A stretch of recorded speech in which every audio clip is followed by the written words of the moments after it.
press the bell icon on the YouTube app and never miss another update. Hello student, welcome back to our YouTube channel.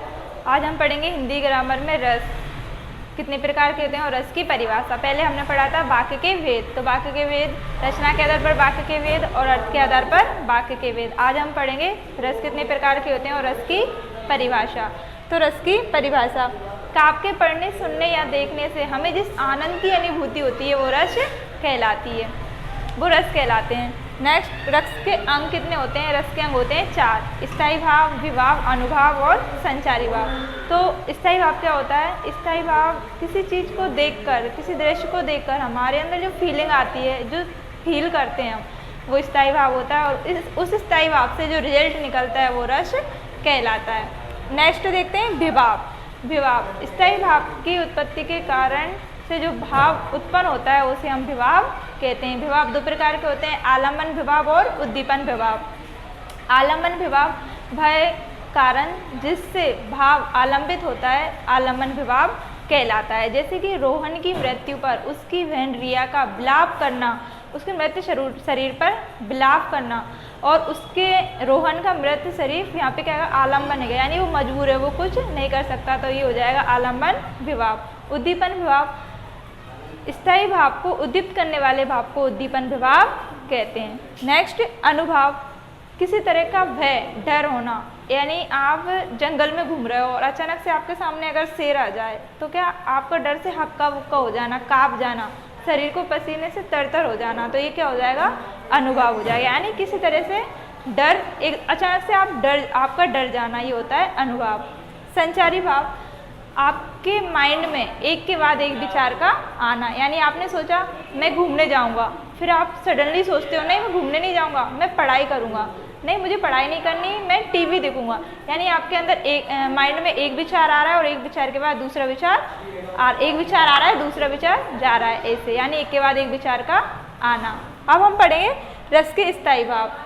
तो रस के स्थायी भाव क्या होते हैं? श्रृंगार रस का स्थायी भाव होता है रति, यानी किसी काव्य में प्रेम की अनुभूति होना, यानी रति मीन्स होता है प्रेम की अनुभूति होना। नेक्स्ट, हास्य रस। हास्य रस का स्थायी भाव होता है हास्य, यानी आपको हंसी आना, आपके सामने आपके फ्रेंड ने कोई जोक छोड़ा तो आपको सडनली हंसी आ जाना, तो हास्य का स्थायी भाव होता है हास्य।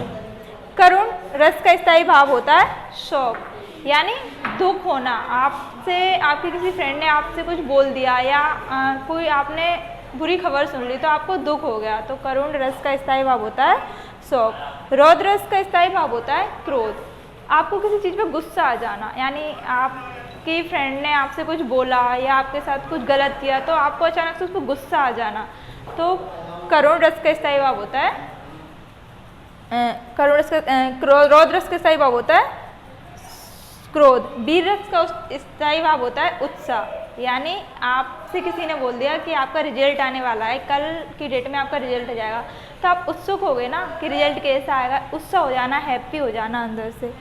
भयानक रस का स्थायी भाव होता है भय, यानी एक तरह का डर, आपका रिजल्ट आएगा तो आपको डर भी रहेगा ना, मैं पास होऊंगा या नहीं होऊंगा, कितनी परसेंटेज बनेगी, कितने मार्क्स आएंगे, यानी भयानक रस का स्थायी भाव होता है भय। भीभत्स रस का स्थायी भाव होता है जुगुप्सा, यानी दुख होना, आपको किसी चीज़ का दुख होना, अगर आपका रिजल्ट अच्छा नहीं आएगा तो आपको दुखी होगा ना, यानी भीभत्स रस का स्थायी भाव होता है जुगुप्सा। अद्भुत का होता है विस्मय, अद्भुत का विस्मय, आश्चर्य होना, अद्भुत होना, यानी आपने कोई चीज़ आप सोची नहीं है और सडनली वो चीज़ आपके साथ हो जाए, यानी आश्चर्यजनक घटना, आपके साथ कोई ऐसी घटना घटित हो जाए जो आपने कभी सोची नहीं हो, तो क्या अद्भुत ही है ना वो आपके लिए। शांत रस का स्थायी भाव होगा निर्वेद, यानी किसी मोह माया का आपको लोभ ना होना, एकदम शांत रहना, ना खुश होना ना दुखी होना, एकदम स्थिर रहना, शांत रस का स्थायी भाव होता है निर्वेद। बदसाले, यानी बदसालता, ये भी श्रृंगार रस की तरह काव्य में प्रेम का होना, लेकिन यहाँ पे दर्शाया गया है माता का पुत्र के साथ प्रेम या माता का पुत्री के साथ प्रेम, और श्रृंगार रस को रसपति या रसराज भी कहते हैं। Thank you so much.